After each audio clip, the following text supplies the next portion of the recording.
नमस्कार मित्रांनो, सर्वांचे हार्दिक स्वागत. आपला विषय चालू आहे संत कबीर यांचे विचार आणि त्यांचे जीवनचरित्र. मागच्या भागामध्ये आपण पाहिले की संत कबीरांचा जन्म कशा पद्धतीने झाला, त्यांचे संगोपन कसे झाले, त्यांची विचारशैली समाजाप्रती कशी होती, प्रत्येक धर्माबद्दल कशी होती, कशा पद्धतीने त्यांच्यावर रुबाब करण्यासाठी पंडित लोकांनी अन्यायाचे अनेक प्रकार चालवले, हे सर्व बघितले आपण. त्याचप्रमाणे पुढील भागात आपण म्हणजे चालू भागात बघणार आहोत संत कबीर यांच्याबद्दल आणखी काही विचारधारा आणि त्यांचे जीवनचरित्र. हेतू काय आहे आपल्या चॅनलचा? अंधविश्वास आणि पाखंड दूर करणे, कुठल्याही जाती धर्मामध्ये द्वेष निर्माण करणे नाही आणि वैज्ञानिक दृष्टिकोन ठेवला तरच मानवजातीचा विकास होऊ शकतो, हेच यातून सिद्ध करायचे आहे. कबीराने आपल्या विचाराने हिंदू धर्मातील उच्चप्रस्थ ब्राह्मणांना अगदी घायाळ केले. हिंदू धर्माचा आत्मा म्हणजे चातुर्वर्ण्य यावर त्यांनी प्रहार केला. चातुर्वर्ण्याचा निर्माता म्हणजे ब्राह्मण वर्ग. त्यांनी आतापर्यंत अज्ञ लोकांच्या मनात अशी खोलवर भावना रुजू ठेवली होती की ब्राह्मणाने किती पाप केले तरी त्यांना स्वर्ग मिळतो. या भावनेवर कबीराने कठोर प्रहार केला. कबीरांच्या पदावलीतून विचार उद्रेक होऊ लागला. त्यासोबत ते पंडितांशी प्रत्यक्ष चर्चा करून गहन विषयातही आपली बाजू समर्थपणे मांडत आणि विरोधकांचे हल्ले मोठ्या शिफातीने परतून लावत. एकदा असे घडले, दोन ब्राह्मणांमध्ये शास्त्रचर्चा सुरू होती. एक म्हणत होता ईश्वर एकच आहे, दुसरा म्हणत होता ईश्वर दोन आहे. दोघेही वितंडवाद घालू लागले. चर्चा निर्णयापर्यंत पोहोचत नव्हती. दोघेही हताश झाले. नंतर हा प्रश्न येऊन कबीराकडे गेला. कबीरांनी दोघांचे म्हणणे अगदी लक्षपूर्वक ऐकले. त्यावर आपला निर्णय देण्याआधी त्यांनी त्या दोन्ही ब्राह्मणांना प्रश्न विचारला, तुम्ही ईश्वराला कोणत्या रंगाचा मानता? हिरवा, पिवळा, काळा आदी रंगापैकी ईश्वरांचा रंग नेमका कोणता? यावर दोन्ही ब्राह्मण पंडितांनी उत्तर दिले, ईश्वराचा असा कोणताही रंग नाही. त्यानंतर कबीरांनी पुन्हा प्रश्न विचारला, मग त्याचे रूप तरी कसे आहे? रूप तरी कसे आहे? तो गोरा आहे की सावळा आहे? या प्रश्नाचे दोघाही ब्राह्मणांनी एक सुरात उत्तर दिले, ईश्वर गोराही नाही किंवा सावळाही नाही. नंतर कबीरांनी ईश्वराच्या आकारासंबंधी प्रश्न विचारला, तो केवढा आहे? पहाडा एवढा प्रचंड आहे की मुंगी एवढा छोटा आहे? तेव्हा दोन्ही पंडितांनी पुन्हा एक सुरात नकारार्थी उत्तर दिले. कबीर यावर म्हणाले, अरे भल्या माणसांनो, जर त्याचे कोणते रूप नाही, कोणता रंग नाही आणि त्याला कसला आकार प्रकार नाही, तर मग त्याचे अस्तित्व तुम्ही कसे ठरवणार?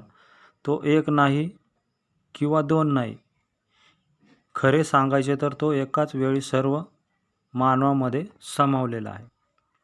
कबीरांचे हे शब्द अनेक धर्मपुजाऱ्यांच्या जिव्हारी बसले.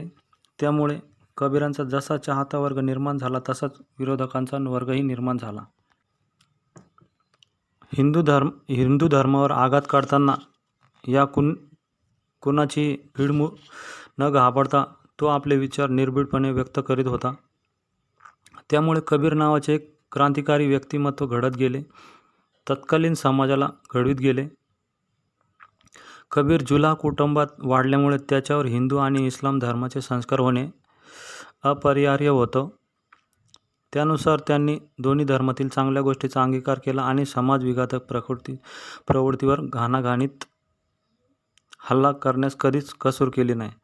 कबीरांच्या समय या देशावर मुसलमान राजाचे साम्राज्य होते. यापूर्वीच्या मुसलमान राजांनी या देशावर आपले साम्राज्य पसरवले.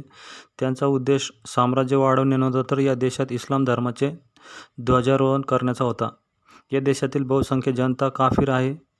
पैगंबराच्या आज्ञेनुसार काफिरांशी युद्ध देशातील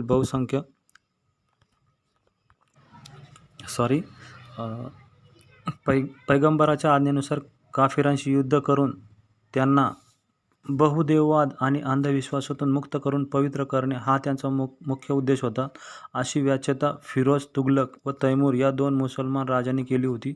या ध्येयासाठी त्यांनी प्रबलन व बळजबरी या दोन्ही मार्गाचा अवलंब केला होता. त्यानंतर कट्टर इस्लामी राजा सिकंदर लोदी याचे राज्य आले. सिकंदर एकटा मुसलमान होता. मुसलमान इतिहासकार त्याला सच्चा गाजी समजत. त्याने आपल्या कारकिर्दीत धर्माधधेमुळे हिंदू लोकांवर आण्विक अत्याचार केलेत. हिंदू लोकांनी इस्लाम धर्माचा स्वीकार करावा यासाठी त्याने एका दिवशी 1500 हिंदूंचा वध केल्याची नोंद इतिहासात आहे. त्याने बनारसच्या हिंदूंचा जबर छळ केला, त्यांची निगरून कत्तल केली. अशा भीषण परिस्थितीत हिंदूंना एकही आशेचा किरण दिसत नव्हता. जातीगत, वंशगत, संस्कारगत व संप्रदायगत भावनेला छेद करून खऱ्या माणुसकीचा मार्ग प्रशस्त करणारा महापुरुष निर्माण व्हावा ही काळाची गरज होती. त्या काळी या अन्यायाविरुद्ध एक बुलंद आवाज वाराणसीतून निघाला. ज्या वाराणसीत 2500 वर्षापूर्वी तथागत बुद्धांनी समतेचा आवाज बुलंद केला होता, त्याच वाराणसीत मुसलमान राजाच्या बळजबरीविरुद्ध आणि धर्मकतेच्या विरुद्ध माणुसकीचा आवाज कबीराने बुलंद केला. कबीराने आपल्या मानवतावादी मार्गाचा प्रचार व प्रसार करण्यास सुरुवात केली. त्याची जबर झळ हिंदू, इस्लामचे पुरोहित आणि धनवान लोक यांच्यात प्रथम लागली. ते सारेच कबीरांचा प्रचंड विरोध करू लागले. एकदा बादशाह सिकंदर लोदीचे आगमन काशीला झाले. त्यावेळी नगरातील काजी, मुल्ला, पंडित, ब्राह्मण व व्यापारी लोकसुद्धा बादशहाच्या दर्शनासाठी गेले. सर्वांनी बादशहाजवळ कबीराविषयी एक सुरात तक्रार नोंदवली. ते म्हणाले, बादशाह, आपण महान आहात, आमचे दुःख निवारण करा. एका कोष्ट्याने येथे मोठाच कहर केला आहे. त्याने मुसलमान धर्माचे सारे रीतिरिवाज तोडून टाकले आहेत आणि हिंदू धर्माची देखील तो निंदा करीत असतो. तो तीर्थ, वेद याची टिंगल करत असतो. शंकर, शारदा व गणेश यांची चेष्टा करतो. ब्राह्मणांची आणि त्यांच्या एकादशी सारख्या उपवासाची तो टर उडवतो. हिंदू व मुसलमान या दोघांपासून स्वतःला अलिप्त ठेवून त्याने स्वतःचे नवे प्रस्थ निर्माण केले आहे. तो स्वतःला ईश्वर मानण्याची शिष्टाई करतो. हा कोष्टी जोपर्यंत या काशीमध्ये राहणार आहे तोपर्यंत कोणी काजीला विचारणार नाही किंवा पंडितांनाही किंमत देणार नाही. म्हणून त्याला आपण या नगरीच्या बाहेर घालावे. आपण आमचे कृपाळू मायबाप आहात. आपण आमचे रक्षण करा. ही नम्र विनंती आणि प्रार्थना त्यांनी केली. बादशहाने या सर्वांची फिर्याद शांतपणे ऐकून घेतली. लगेच त्याने 2 लाठीधारी सैनिकांना कबीरास पकडून आणण्यास आणि समोर उभे करण्याचा हुकूम दिला. दोन्ही सैनिकांनी थोड्याच वेळात कबीरांना बादशहासमोर हजर केले. बादशहासमोर उभे असलेल्या कबीरांना काजीने सांगितले, बादशाह सलाम कर. कबीराने तसे केले नाही. त्यामुळे बादशाह अपमानाने क्रोधित झाला. त्याने कबीराला विचारले, काय रे कोष्ट, तू आपला धर्म सोडून असा वाकड्या मार्गाने का चालला आहेस? यावर कबीर शांतपणे म्हटला, मला हिंदू व मुसलमान दोघांशीही काही कर्तव्य नाही. मी राजा किंवा रंक यापैकी कुणालाही घाबरत नाही. बादशहाला सुद्धा घाबरत नाही. यावर काजीने न्याय दिला. इस्लामची निंदा करणारा काफिर आहे, नास्तिक आहे. याची जपमळ काढून घ्यावा, टिळा पुसून टाकावा आणि त्याला दगडानेच ठेचून मारावे. त्यावर कबीर म्हणाला, नास्तिक तुम्हीच आहात. कोणत्या धर्मशास्त्रामध्ये गोहत्या करण्याची आणि बकऱ्या कोंबड्या मारण्याची आज्ञा लिहिलेली आहे? कबीराचे असे जळजळीत संभाषण ऐकून बादशाह सिंहासारखा चवतळून उठला. त्याने कबीराला जीवे मारण्यासाठी अनेक कठोर शिक्षांचा हुकूम फर्मावला. परंतु कबीर थोडाही न घाबरला आणि डगमगला नाही. त्याच्या मागे असलेल्या लोकशक्तीला बघून राजालाच आपला पराभव मान्य करावा लागला. त्याने विनम्रपणे कबीराची क्षमा मागितली. यामुळे कबीराची उदंड कीर्ती साऱ्या भारतात पसरली. त्यांच्या विचाराचा सज्जनावर अद्भुत प्रभाव पडला. यानंतर त्यांनी आपला विजयी मोर्चा इस्लाम धर्मातील पुरोहिताकडे वळवला. कबीरांनी मुल्लाची आजा आणि शेखांची ह्याज यावर व्यंगात्मक टीकास्त्र सोडले. खुदा सर्वव्यापक आहे हे मुल्ला शेख सोयीस्करपणे विसरले. जो खुदा मुंग्यांच्या चालण्याचा आवाज ऐकू शकतो त्याच्यासाठी बहिरा असल्याप्रमाणे आजा करण्यात काय अर्थ, असा प्रश्न त्याच्यासाठी केला. त्याचसोबत त्यांनी इस्लाम व हिंदू धर्माच्या धर्माधिकाऱ्याकडेही पेच निर्माण केला की जर तुमचा ईश्वर मूर्तीत वास करीत असेल आणि त्याचा निवास जर फक्त मंदिर आणि मशिदीत असेल तर या व्यतिरिक्त असलेल्या जागेचा निवास कोण करतो, कुणाचा आहे?